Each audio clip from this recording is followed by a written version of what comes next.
à ce moment m'a utilisé quelques images pour me capable introduire un message moyen.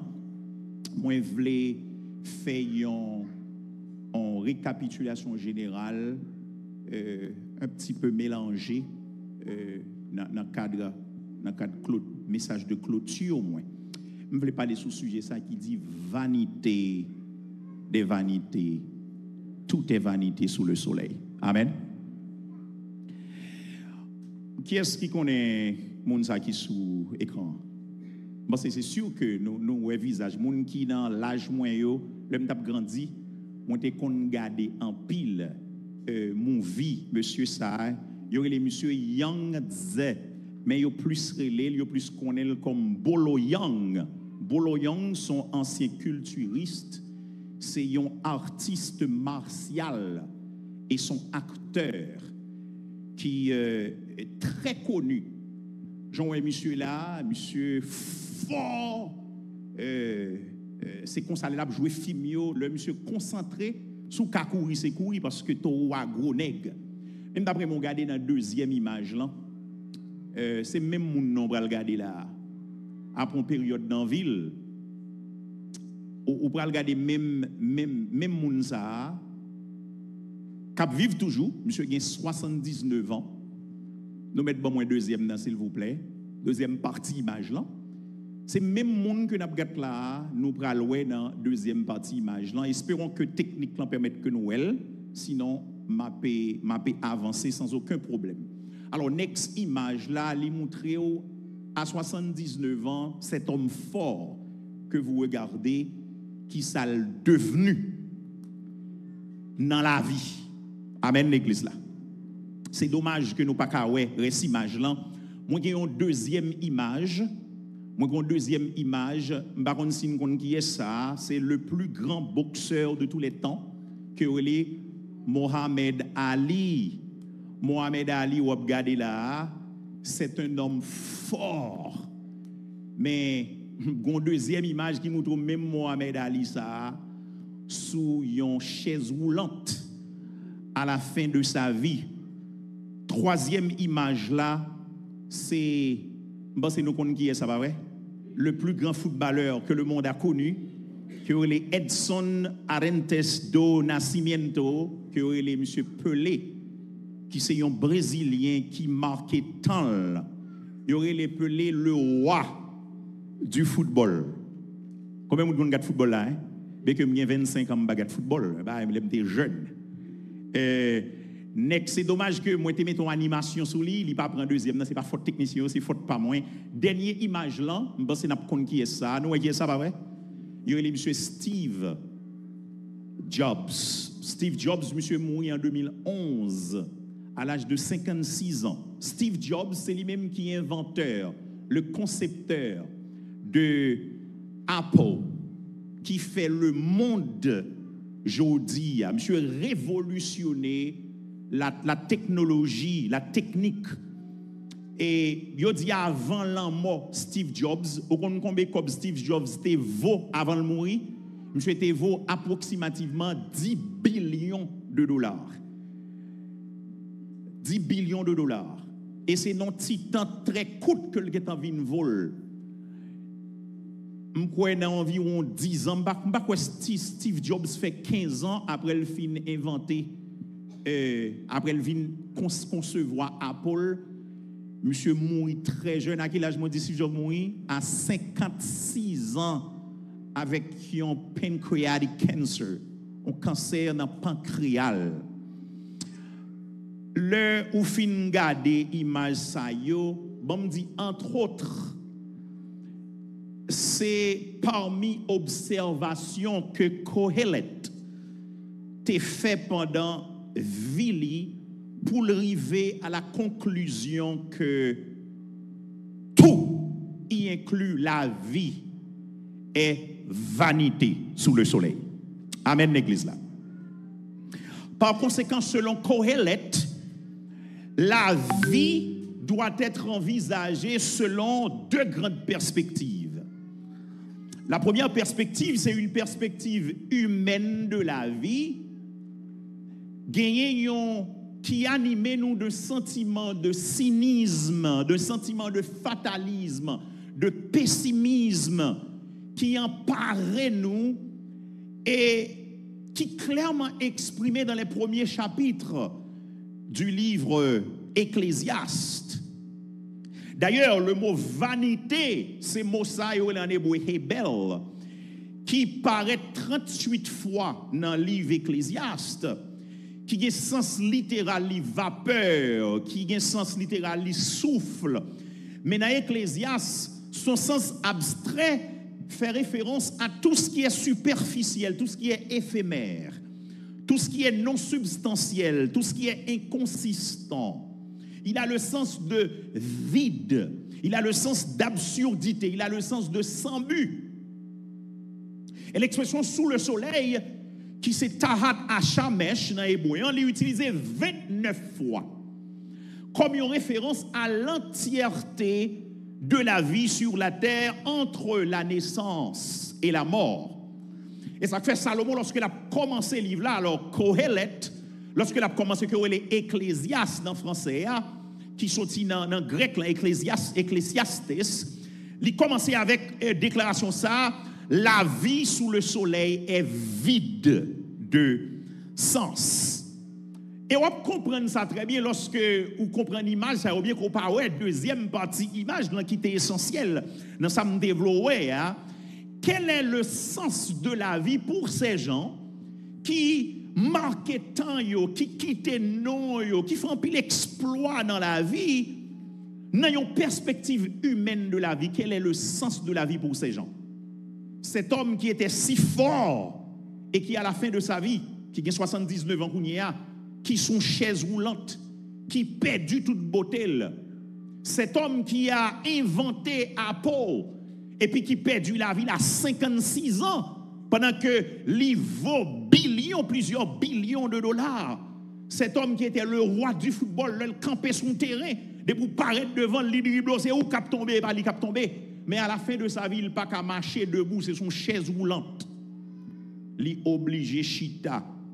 Qui sens la vie dans une perspective humaine, le nous garder moun sa yo. Au mieux, on peut dire, bon, ce sont des gens qui ont laissé derrière eux des découvertes, des expériences dont le reste du monde bénéficie. Nous comprenons, nous capables de dire ça. Mais est-ce qu'on pensait que ça suffisant pour bailler sens à la vie un monde dans un contexte personnel? En termes de monde qui bénéficie de vie, oui, mais personnellement, comme un monde qui fait tout exploit sa santé à la fin de sa vie, dans une perspective humaine de la vie. Et c'est ça que fait, moins garder ça un monde qui fait exploit, un monde capable de faire dans deux niveaux. Il y a un niveau que j'appelle un niveau socio-divin. On dit bien oui, socio-divin. Dans le sens que son monde qui quittait une mémoire dans toutes les générations après lui-même. Et là, on n'a pas besoin de chrétien pour quitter ton mémoire derrière. Et ça limite seulement dans cette vie. Elle est capable d'avoir un certain niveau de satisfaction. Parce que est temporaire. Moun nan ap vive, li wè salte fait, li ap permettre que moun bénéficiel, mais de manière personnelle. Comment moun sa senti l'éloué à un jeune âge, certaines fois, le baguette en joui tout ça que l'était arrivé inventé tant que Steve Jobs. Alors, on me dit socio-divin dans le sens que, en pile fois, nous pensons, bon Dieu seulement derrière bagaille qui strictement spirituel en termes de relation d'esprit. Non, bon Dieu tout, li nan bagay social yo. Combien moun gavem là, hein? Yes, bon Dieu nan bagay social yo. Est-ce qu'on est bon Dieu très intéressé au fait que ou c'est un ouvrier qui travaille dans une entreprise et bon Dieu compte sur vous pour représenter comme ouvrier qui travaille dans une entreprise? Bon Dieu est très intéressé à ça. Donc vous pouvez être un ministre de Dieu là où vous travaillez, sans nécessairement, c'est pas à prêcher, pas leur prêcher nécessairement, mais ça à faire, c'est œuvre ou a fait un bagay et bon Dieu là-dedans. Il y a des gens qui pensent bon Dieu seulement dans leur vie de l'église, mais bon Dieu pas dans le job la faire. Mais nous, bon Dieu dans le job la faire tout. Bon Dieu dans la profession là, comme avocat, bon Dieu dans la profession là, comme médecin, dans la profession là, comme infirmière. Et bon Dieu qui travaille là-dedans pour y impacter toute une génération. Et c'est niveau, ça me relève, un niveau socio-divin. Et c'est ça que me relève socio-divin. Parce que bon Dieu qui a d'elle. Il n'est pas seulement social, mais bon Dieu qui a travaillé avec elle. Deuxième, non, c'est niveau spirituel et puis divin. Dans le sens que vous gagnez une contribution à l'avancement du message du royaume de Dieu. Et dans ce cas, il faut être chrétien. Hein? Il faut être chrétien. Parce que dans le cas ça, cela prend en compte l'après-vie. L'après-vie. Pour les gens qui a quitté, ça l'a quitté. Et là, la satisfaction de cette personne n'est pas limitée à la vie, mais elle allait au-delà de la vie. Combien de monde avez là, hein? Ça veut dire, moins qu'on est, moins pralé, m'a quitté bagay qui a bénéficié les générations à venir, mais moins qu'on est tout, vie pas fini. Bon, ici, m'a bien pour me rentrer dans l'après-vie et pour me réjouir le Seigneur. Combien de monde avez là, hein? Ça, c'est la vision complète de la vie. Merci, moi, nous, toute image, merci en pile. Merci en pile. Donc, c'est très, très important pour nous comprendre ça. Savoir ce qui va se passer après notre mort fait toute la différence dans notre expérience de la vie sur la terre. N'avez moi pas vrai? Le fait qu'on connaît où là, ou a souffri, ou gain difficulté, mais on connaît c'est pas ça seulement, ou gain pour jouir, bagay qui aller au-delà de cette vie. Ça fait toute la différence de votre expérience de cette vie humaine. Mais si toute bagaille est limitée à l'âge ou bien là, mais finalement, pour qui ça même ou t'es fait? Kohelet a fait l'expérience de la vie dans la première perspective. Il a tout essayé dans sa vie. Et nous avons regardé le texte là en détail. Mais il restait tout insatisfait. Il n'était pas satisfait. Pourquoi selon vous? Kohelet n'était pas satisfait. Mais le fait est que Dieu a placé un vide dans l'âme de tout chacun que les moyens terrestres ou horizontaux ne peuvent satisfaire. Bon Dieu met ton vide dans chaque monde. Et guess what? Devinez quoi? Ce vide a la forme de Dieu. Si ce n'est pas bon Dieu qui entre là-dedans, on met chercher tout l'autre bagaille pour combler le papier satisfait. Et c'est l'expérience ça que Kohelet fait. Kohelet essayé bien matériel, relation, en pile fille, en pile réalisation, il était insatisfait. D'où la deuxième perspective, une perspective divine de la vie. Le fait que notre satisfaction véritable nécessite une connexion verticale, une connexion spirituelle. Il faut Dieu dans l'équation de la vie pour que la vie soit vécue, puisse être vécue pleinement. Sans bon Dieu dans l'équation de la vie, nous pas qu'à vivre la vie pleinement. Amen. N'a toujours insatisfait. Et perspective ça, et Jean-Moïse Chaudou, c'est vide en forme de Dieu. C'est le grand mathématicien et philosophe Blaise Pascal qui te venu avec concept ça et qui popularisé par un paquet d'autres auteurs. Donc, l'idée est que les humains sont conçus avec un profond désir de connexion avec Dieu. Ce désir ne peut être satisfait par les moyens terrestres. Il y a des gens là qui ont cherché. Ils ont cherché. Je garantis, ils n'ont pas jamais joué ça, ils ont cherché. Que jusqu'à ce qu'ils aient rencontré avec bon Dieu qui fait l'homme et qui est venu pour nous satisfaction ça que nous avons besoin. D'où il y a un grand homme dans l'histoire du christianisme que est Saint-Augustin de Hippo qui vit dans le 4e, 5e siècle. Saint-Augustin t'a fait expérience, Salomon t'a fait. Hein? Il a vécu une vie de recherche et de questionnement, cherchant à comprendre le sens de la vie et à trouver la satisfaction. Saint-Augustin a expérimenté les plaisirs mondains, mais il a finalement réalisé que ces derniers ne pouvaient pas combler le vide qu'il ressentait en lui-même, jusqu'à ce qu'il a eu un tournant décisif dans sa vie. Et il a compris que son cœur était créé pour Dieu et que seule une relation avec Dieu pouvait lui apporter la satisfaction qu'il cherchait. Cette découverte a transformé la vie de Saint Augustin et l'a amené à écrire sur ses expériences et ses réflexions. Il écrit un bon livre qui est Les Confessions de Saint Augustin.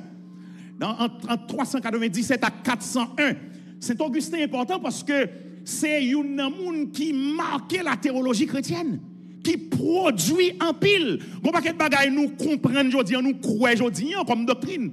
Saint Augustin c'est un monde qui était développé. Amen l'église là. Ben monsieur était en quête, mais il pas de jamais cap joindre satisfaction jusqu'à ce que l'y rencontrer avec Jésus et puis vide l'y a comblé.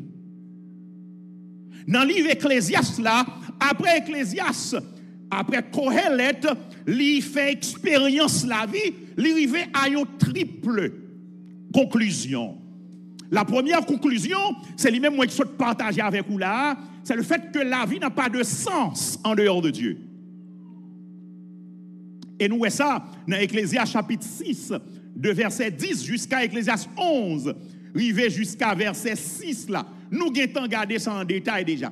Deuxième conclusion que Kohelet arrivé avec lui, c'est que le jeune, vous qui êtes jeune, vous qui êtes en force maintenant, qui a de la force, qui a de l'énergie, qui a tout, par contre, ou tout bagaille, ou non seulement apparence, mais on gagne bagaille qui caché à tout.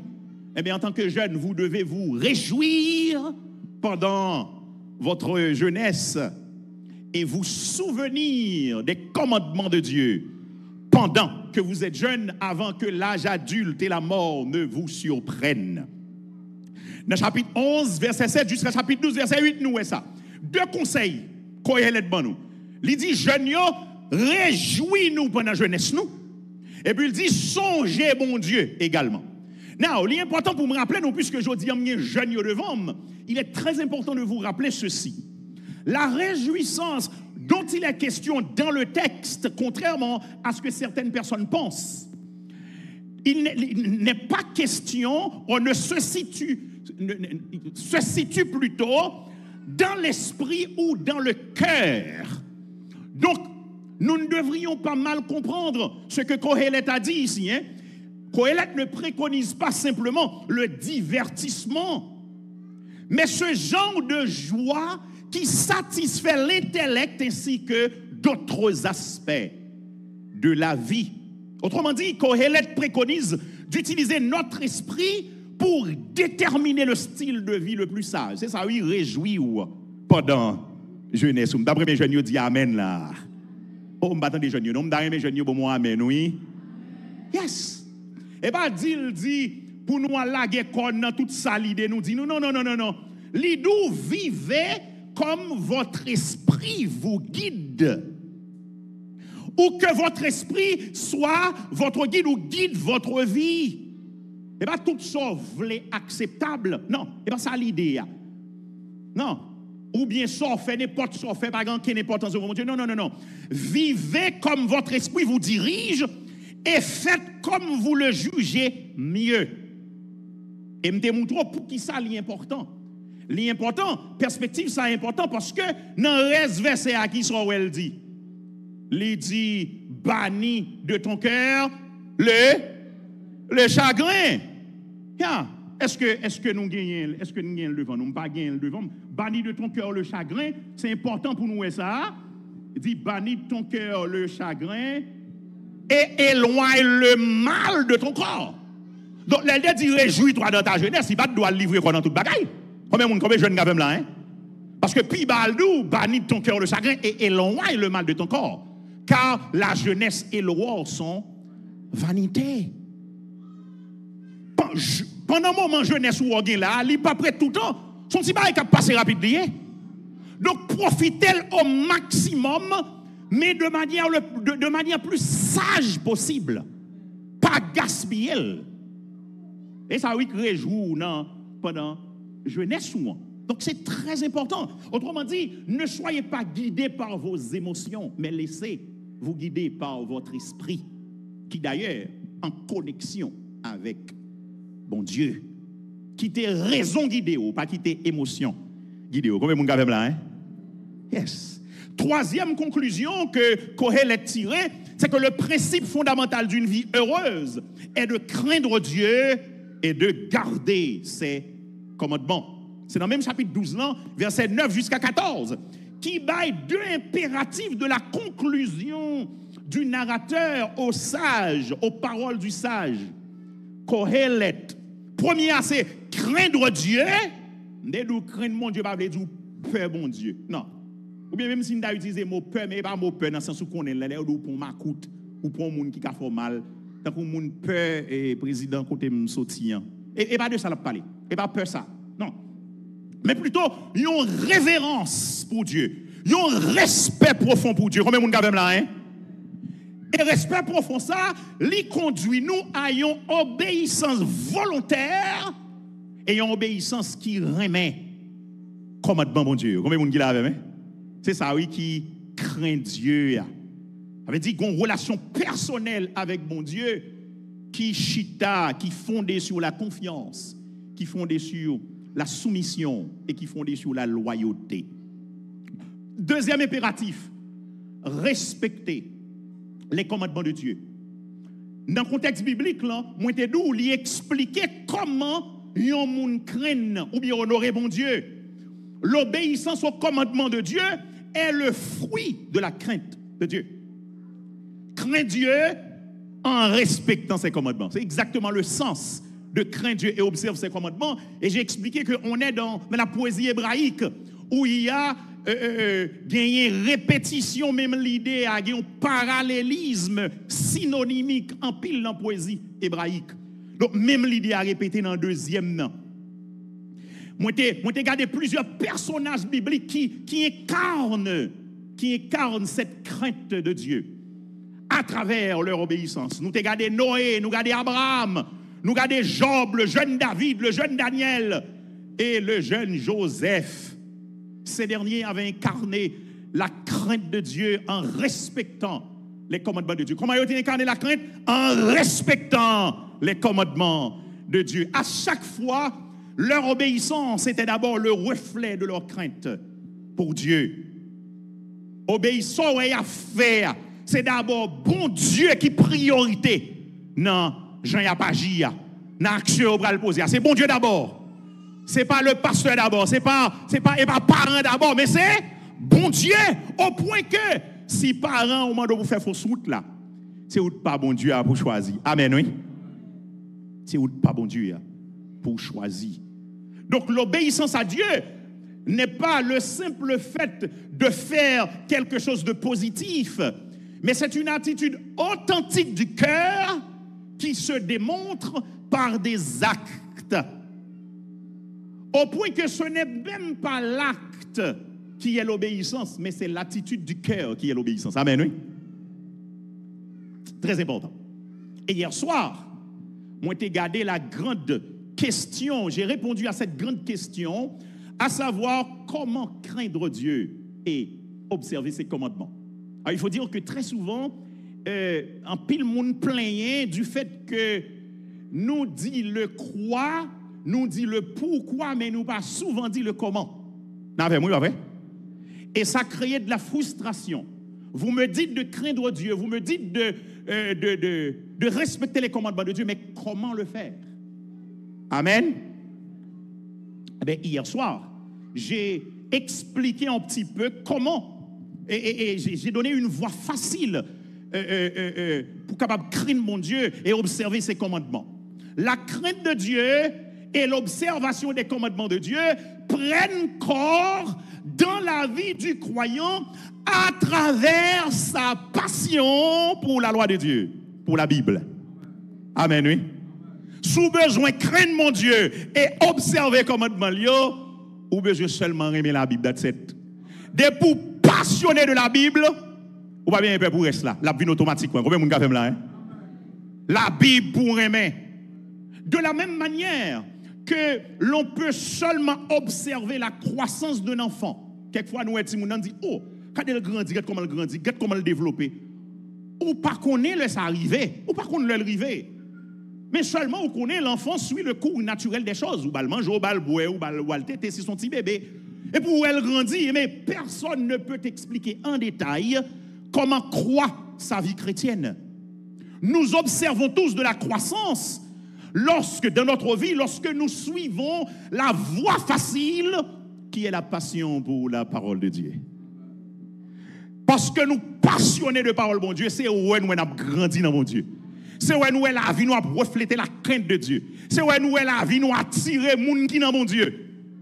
Parce que seulement nous aimons les paroles là. Car une fois que l'on raffole de la Bible, tout ce qui dirige notre vie vers la ressemblance de Christ va arriver automatiquement dans notre vie. Donc, moi, encourage pour faire esclave Bible. Combien de monde qui a aimé esclave parole, bon Dieu, là? Hein? Et hier, j'ai étudié avec vous le psaume 119 et j'ai décelé 5 principes, 5 vérités fondamentales dans le psaume 119 qui est un hymne à la parole de Dieu. Now, je suis en affaire avec des jeunes et je sais que à l'université où vous êtes, on vous dit autre chose concernant la Bible. Je sais qu'il y a de nombreuses critiques envers la Bible. Par contre, je peux vous dire en toute sincérité, écoutez-moi bien, c'est de très loin le meilleur texte ancien qui n'ait jamais existé. Amen. Même si vous avez toute critique, il y a la Bible. La Bible comme un texte ancien, leur comparer avec tout l'autre, le meilleur, de loin, le meilleur par rapport à tout l'autre. Et guess what? La vie nous chita, la civilisation occidentale même, les chita sous un ensemble de textes anciens, devant la Bible, il n'y a pas apparaître. C'est-à-dire que c'est sous ancien texte qu'on a vive.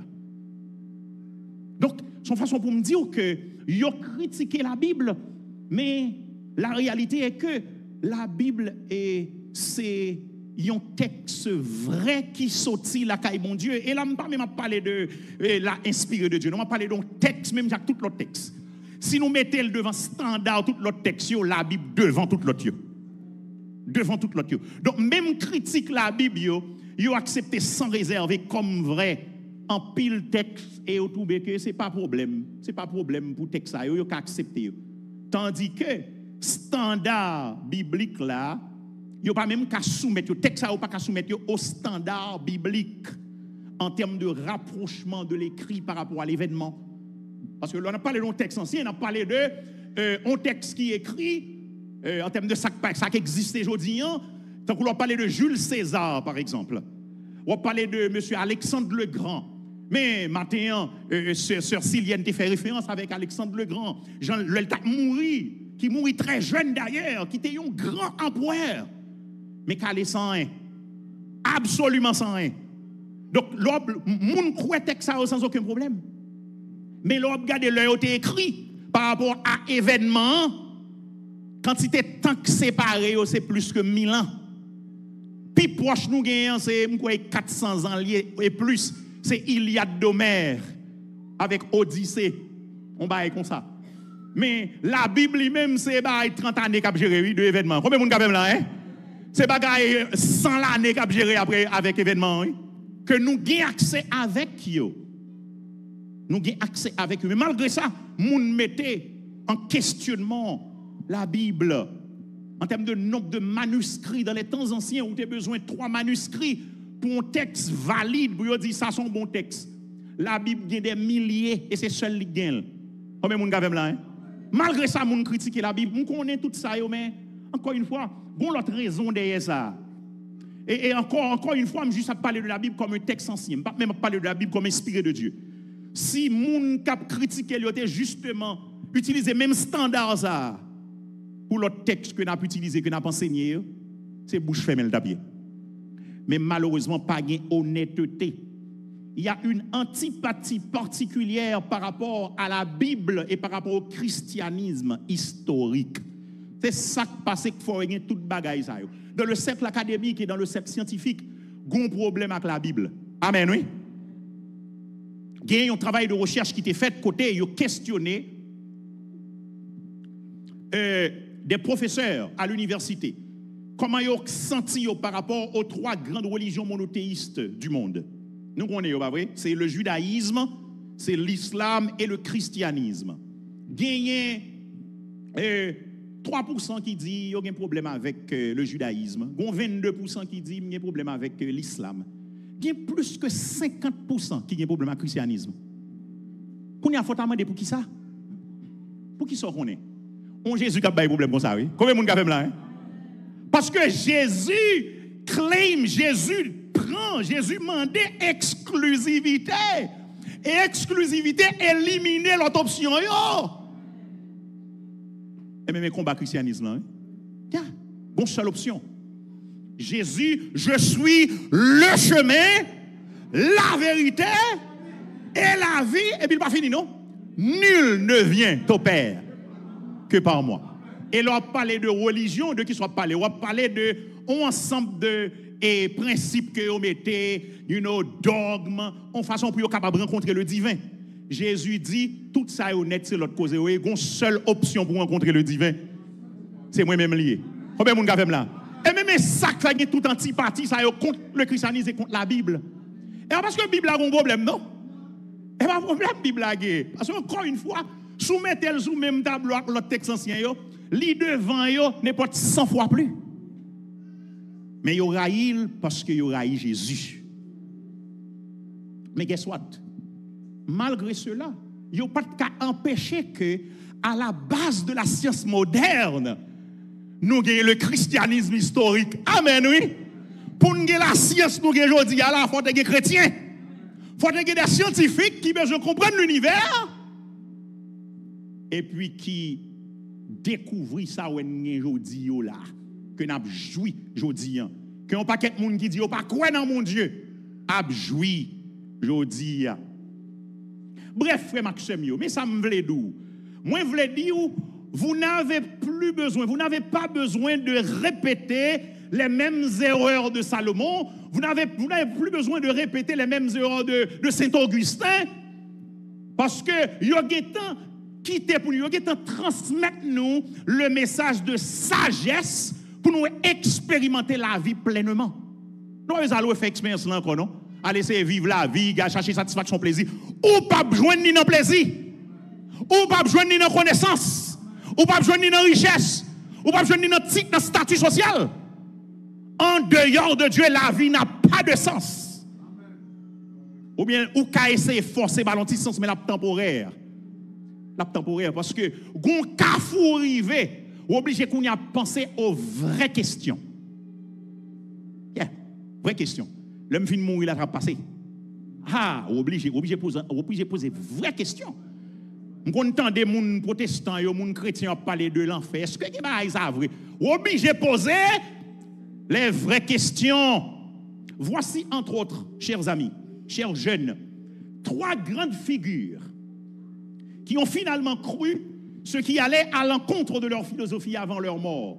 Peut-être vous pouvez le saisir, oui, tendez-moi bien.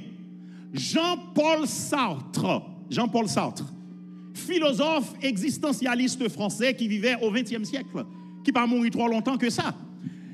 Michel a toujours affirmé que l'homme est responsable de ses choix et de ses actes, qui est vrai, à un certain niveau. Cependant, vers la vie, alors dans le sens que pas une question de bon Dieu et cap dirigeant, ça n'est que d'où. Ça veut dire c'est une question de nous-mêmes qui au centre de tout, l'Ibanamba est bon Dieu. Mais vers la fin de sa vie, Jean-Paul Sartre a commencé à s'intéresser aux idées mystiques et a reconnu l'importance de la spiritualité de la vie humaine. Il n'y a pas de choix. Pour la vie fait sens pour lui, le divin obligé d'entrer dans l'équation. Même si vous avez fait toute vie ou ignorez. Jean-Junior Rousseau, comprenne ça, m'a dit là, bien, monsieur professeur philosophie lié. À la fin de sa vie, moi, j'ai un bon livre qui est écrit par un monsieur, Eric Metaxas, petit livre là, pas monter dans la tête, moi là, qui, côté a montré des textes, des gens qui étaient côtoyés Jean-Paul Sartre à la fin de sa vie. Et puis, côté monsieur a repensé la vie. Ils ont fait toute vie, oui, à défendre une cause. À la fin de leur vie, ils ont réalisé que la vie n'a pas fait sens dans la perspective. Combien de monde là? Ils n'ont pas qu'à vivre pleinement la vie dans leur propre philosophie que ont développé. Deuxième que je parle de lui, c'est Albert Camus. Albert Camus, un écrivain, un philosophe français qui a vécu au XXe siècle également. Albert Camus est mort très jeune. Je vais avoir 47 ans. Il est mort à 47 ans. Jeune garçon, mais qui marquait son temps. Parce que nous étudions Albert Camus dans la littérature ou bien dans la philosophie. Il a toujours défendu l'absurdité de la vie et l'absence de sens inhérent. Regardez son nez fait ville, l'a défendre. Cependant, dans ses derniers écrits, Camus a commencé à explorer la possibilité d'une transcendance et d'un sens plus profond dans la vie. Amen, oui. Yes.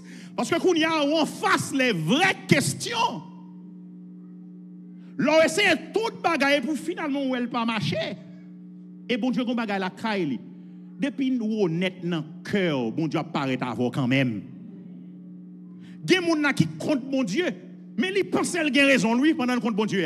Même bon garantie bon Dieu a croisé avec les gens quand même. Parce que depuis que nous ouvrons bon Dieu a ouvert avec nous tout. C'est un principe divin. Troisième, qui marquait tant, qui est Anthony Flew. Anthony Flew, son philosophe britannique. Moi, j'ai un livre qui a été défenseur. Attendez bien, oui. Il a été le défenseur de l'athéisme pendant la majeure partie de sa carrière. Cependant, à l'âge de 81 ans, Anthony Flew a annoncé qu'il avait changé d'avis et qu'il croyait désormais en l'existence d'un Dieu intelligent qui a créé l'univers. Bah, bon Dieu, applaudissement moi dans l'église là. À 81 ans, il pas capable encore, il résiste trop à bon Dieu, il bouquet. Il pas seulement parler avec Zami, mais il déclarait le même. Et comme nous, le cercle académique des philosophes athées, il y a des problèmes avec Anthony Flew parce qu'il y a une équipe liée. On a qui fait presque 50 ans à dire bon Dieu va exister. Oui? Dans la fin de la ville, non seulement il prend position, il dit, tout le monde vient contre lui, mais il écrit un livre qui est There is a God, que moi gagné, qui est écrit par Anthony Flew à 81 ans. Frère Maxime, sans bon Dieu dans l'équation, la vie ne peut être vécue pleinement. La vie ne fait pas de sens. C'est peut-être ça. L'autre a bien raison de dire, il y a 3 raisons pour lesquelles je crois au récit chrétien. 1, la philosophie. 2, l'histoire. 3, l'expérience. Combien de monde quand là, hein? Tous les 3 ça y ont en faveur le récit chrétien. Car le christianisme offre une réponse au désir profond de notre cœur. Jésus est ce que nos cœurs attendent et lui seul est capable de combler le vide en forme de Dieu dans nos cœurs qui palpite continuellement. Seul lui-même qui est capable de combler vide ça. Saviez-vous que l'athéisme n'est plus une option pour ceux qui souhaitent être considérés comme intellectuellement honnêtes? Je dis, on est qui veut paraître honnête intellectuellement, a fait dit bon Dieu pas exister, il vraiment pas en option encore, non? Bah ça commence à perdre lui. Navem. Donc on moun k'ap dou la té jodi a, là mettons l'autre bail d'elle parce que sous honnête intellectuellement, nous avons suivi un débat. Comme M. Sarélé encore, un professeur de sciences. Et puis, il a posé la question sur un grand scientifique que le monde connaît, que aurait Isaac Newton. Nous connaissons Isaac Newton, pas vrai? Isaac Newton, c'est lui-même qui a inventé théorie. Anyways, en tout cas, il échappé moins, mais gagné gravité, théorie de la gravité, Isaac Newton. C'est lui-même qui définit les lois du mouvement, etc. Et puis, il a demandé à Théa, et qui est-ce non scientifique qui marqué que le pire aimé? Et puis, monsieur dit Isaac Newton. Et puis, il a dit, monsieur, pour qui ça? Isaac Newton, Isaac Newton, c'est. Isaac Newton qui doit venir à la conférence et pour poser une question. Et puis, nous, l'a vini, il tourne, il vient, inventons l'autre bagaille. Chaque soit posé, là, il fait recherche, il inventons l'autre bagaille. Peut-être qu'on y a deviné quoi, et puis m'entrer en bas pour ça, moi, me poster. Et puis, regardez, yo levé dans comme, parce que c'est son espace athéiste, son espace athée. Oh, yo levé dans comme, même je vois quelqu'un qui défend moi tout. Et puis, me poster, me dit, est-ce que nous connaissons qui est Isaac Newton zadé? Isaac Newton, c'est un théiste. Yo dit, monsieur, c'est un déiste. Bien que gain réserve, ça dépend de qui document consulter. Il y a pile documents sur Isaac Newton, des gens qui croient que non seulement monsieur est un théiste, mais monsieur c'est un chrétien, il était croit dans Christ. Est-ce qu'on te connaît? Isaac Newton écrit plus sous théologie que sous science. Nous devons ça? Isaac Newton produit plus que 4 millions de mots de théologie. Ça veut dire, si vous prenez un livre qui a 300 pages, Isaac Newton écrit 60 livres de théologie. Ça veut dire, si vous prenez un livre, il écrit 60 livres de théologie, non? Des mots. Si on prend un livre de théologie qui a 60 pages là-dedans, eh bien, Isaac Newton, par rapport à ça, le produit mot théologie, l'écrit, on a besoin de 60 volumes que Isaac Newton a produit. Mais son scientifique, oui. Ça n'a pas fini, non? Albert Einstein, leur a posé à Albert Einstein une question. Monsieur répond que lui reconnaissant envers Isaac Newton parce que c'est monsieur qui a implanté l'idée découverte dans la tête. Combien de monde avez là? Albert Einstein reconnaît lui comme le plus grand scientifique du XXe siècle. Mais monsieur est d'accord que Isaac Newton, croyant, c'est lui qui a implanté l'idée. Monsieur même c'est inventeur de la théorie de la relativité. Donc, monsieur dit que monde qui te met l'idée dans la tête, c'est croyant dans mon Dieu. Ça fait un pile monde a dit Einstein c'était un athée. Yo pas qu'à ça trop dans écrit monsieur pas quoi dans bon Dieu là, Bible etc. Mais monsieur quoi dans une force transcendantale. Monsieur quoi dans une force qui existait.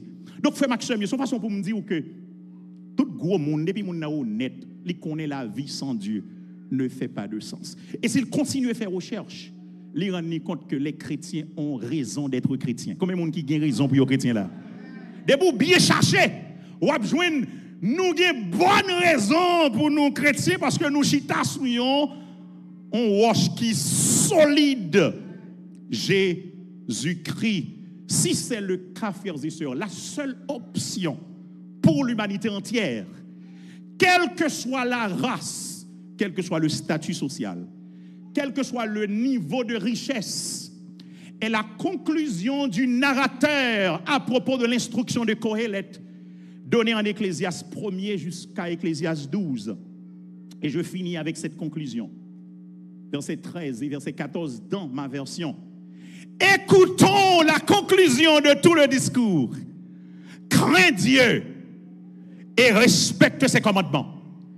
Car c'est ce que doit faire tout homme. Qui est-ce qui doit faire ça? Tout homme. Tout le monde qui parle faire, il y a une résistance avec mon Dieu. Mais c'est ça, tout le monde qui vit doit faire. Craindre mon Dieu et observer les commandements de Dieu. En effet, Dieu amènera tout œuvre en jugement et ce jugement portera sur tout ce qui est caché, que ce soit bon ou mauvais. Voici donc ma prière pour vous. Ma prière est que l'Église de Dieu de la Fraternité de Montréal puisse devenir les colporteurs de cette conclusion dans le monde entier. Crains Dieu et observe ses commandements, c'est ce que doit faire tout homme. Et je prie également que les cantiques que nous avons chantés aujourd'hui, la jeunesse, je vous ai vu, j'ai ouvert les yeux pour vous voir louer Dieu. J'ai vu avec quelle vigueur, quelle force la dirigeante menait le service, chantait les cantiques. Je prie que les cantiques que vous avez chantés dans ce service traduisent bien le désir de vos cœurs envers Dieu. Madame, pression dans mon Dieu là. Amen, oui. Madame, c'est désir que nous chantons avec mon Dieu. Et je prie que Dieu bénisse abondamment l'Église de Dieu de la Fraternité de Montréal. Qu'il en soit ainsi. Au nom de Jésus. Gloire à Dieu.